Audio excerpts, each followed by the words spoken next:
Sesudah itu ada orang mengatakan kepada Yusuf, "Ayahmu sakit." Lalu dibawanyalah kedua anaknya, Manasye dan Efraim. Ketika diberitahukan kepada Yakub, "Telah datang anakmu Yusuf kepadamu." maka Israel mengumpulkan segenap kekuatannya dan duduklah ia di tempat tidurnya.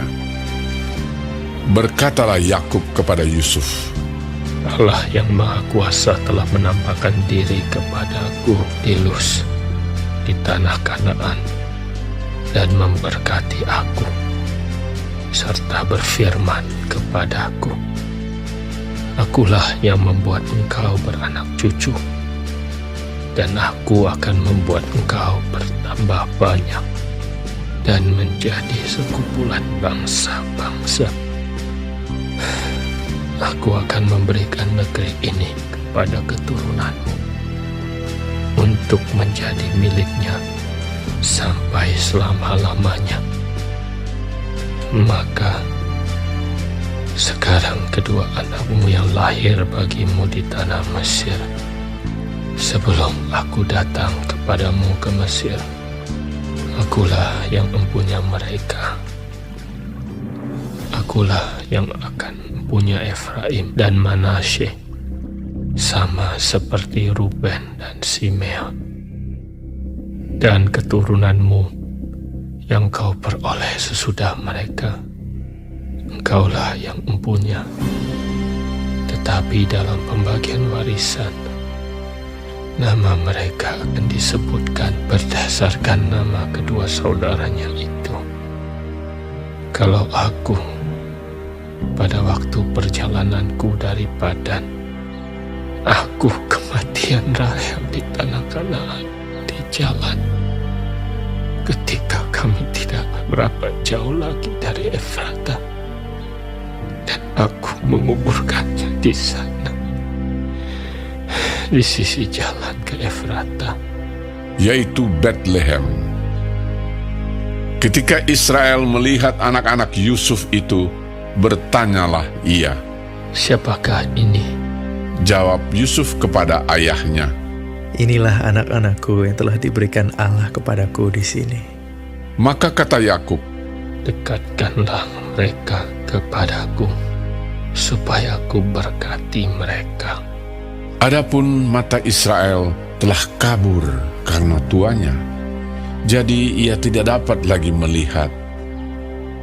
Kemudian Yusuf mendekatkan mereka kepada ayahnya, dan mereka dicium serta didekap oleh ayahnya. Lalu berkatalah Israel kepada Yusuf, Tidak kusangka-sangka bahwa aku akan melihat mukamu lagi. Tetapi sekarang Allah bahkan memberi aku melihat keturunanmu. Lalu Yusuf menarik mereka dari antara lutut ayahnya, dan ia sujud dengan mukanya sampai ke tanah. Setelah itu Yusuf memegang mereka keduanya, dengan tangan kanan dipegangnya Efraim, yaitu di sebelah kiri Israel, dan dengan tangan kiri Manasye, yaitu di sebelah kanan Israel. Lalu didekatkannyalah mereka kepadanya. Tetapi Israel mengulurkan tangan kanannya dan meletakkannya di atas kepala Efraim, walaupun ia yang bungsu, dan tangan kirinya di atas kepala Manasye. Jadi tangannya bersilang, walaupun Manasye yang sulung. Sesudah itu diberkatinyalah Yusuf, katanya, Nenekku dan ayahku, Abraham dan Ishak, telah hidup di hadapan Allah. Allah itu sebagai Allah yang telah menjadi gembalaku selama hidupku sampai sekarang, dan sebagai malaikat yang telah melepaskan aku dari segala bahaya.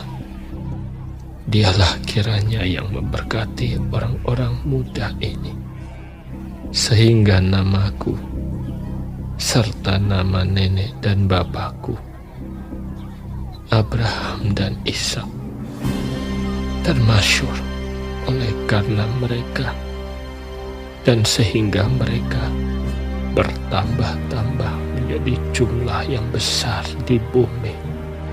Ketika Yusuf melihat bahwa ayahnya meletakkan tangan kanannya di atas kepala Efraim, hal itu dipandangnya tidak baik. Lalu dipegangnya tangan ayahnya untuk memindahkannya dari atas kepala Efraim ke atas kepala Manasye. Katanya kepada ayahnya, "Janganlah demikian, ayahku, sebab inilah yang sulung. Letakkanlah tangan kananmu ke atas kepalanya." Tetapi ayahnya menolak. Katanya, Aku tahu, anakku, aku tahu. Ia juga akan menjadi suatu bangsa, dan ia juga akan menjadi besar kuasanya. Walaupun begitu, adiknya akan lebih besar kuasanya daripadanya. Dan keturunan adiknya itu akan menjadi sejumlah besar bangsa-bangsa. lalu diberkatinyalah mereka pada waktu itu. Katanya, Dengan menyebutkan namamu lah orang Israel akan memberkati. Demikian Allah kiranya membuat engkau seperti Efraim dan seperti Manasye. demikianlah didahulukannya Efraim daripada Manasye. Kemudian berkatalah Israel kepada Yusuf, Tak lama lagi aku akan mati, tapi Allah akan menyertai kamu dan membawa kamu kembali ke negeri nenek moyangmu. Dan sekarang aku memberikan kepadamu sebagai kelebihanmu daripada saudara-saudaramu suatu punggung gunung yang kurebut dengan pedang dan panahku dari tangan orang Amori.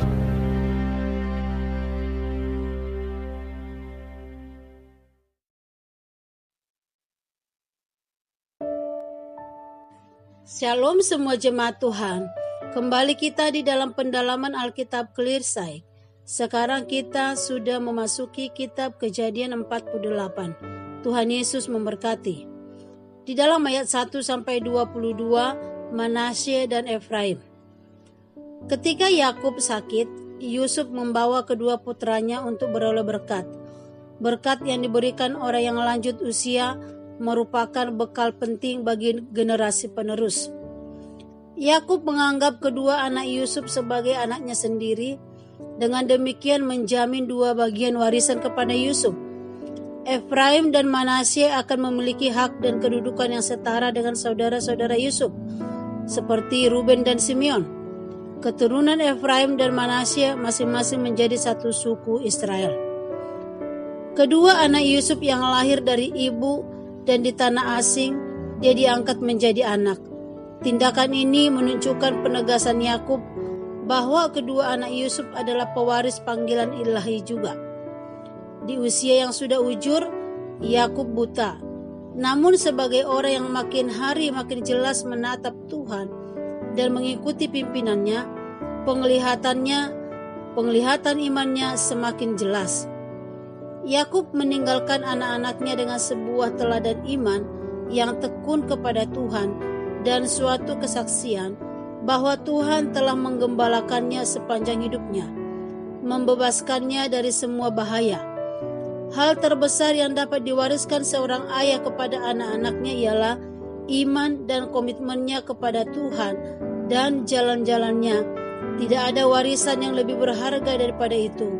Kisah hidup kekal di dalam Tuhan Yesus merupakan hal-hal yang tak ternilai yang diwariskan kepada generasi-generasi penerus. Amin. Tuhan Yesus memberkati.